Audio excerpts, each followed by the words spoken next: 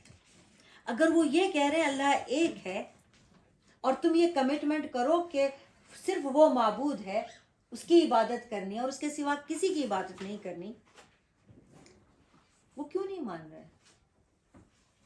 کیونکہ اگر یہ کمٹمنٹ دے دی, زبان سے کہہ دیا, تو پھر اس کی عبادت کرنی ہے, پھر اس کی ماننی ہے. اس کو ماننے میں لائف سٹائل چینج کرنا پڑے گا.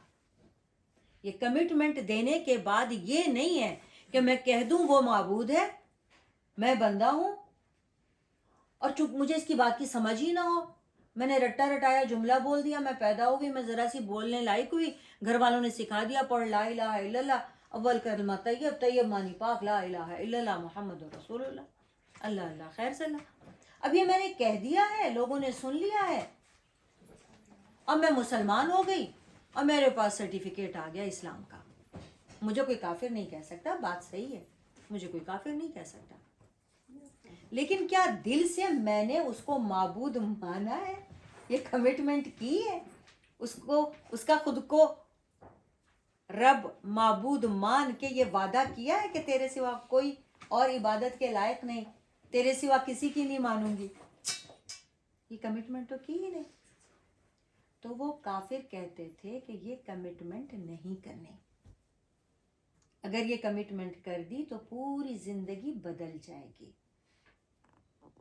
پھر یتیم کا مال نہیں چھین سکیں گے, پھر ناحق قتل نہیں کر سکیں گے, پھر چوری نہیں کر سکیں گے, پھر بدکاری نہیں کر سکیں گے. پھر ہمیں جس بات سے وہ روکے گا رکنا پڑے گا, وہ جو پسند کرے گا کرنا پڑے گا, وہ جو چھوڑنے کہے گا چھوڑنا پڑے گا. تو یہ کمٹمنٹ ہم نے نہیں کرنے, اس کو انکار کرنا کہتے ہیں, اس کو کفر کرنا کہتے ہیں. تو انہوں نے انکار کر دیا کہ ہم یہ کمٹمنٹ نہیں کرتے. مدینہ میں آتے ہیں تو دیکھتے ہیں کہ کچھ لوگ ہیں جو یہ کمٹمنٹ کر لیتے ہیں.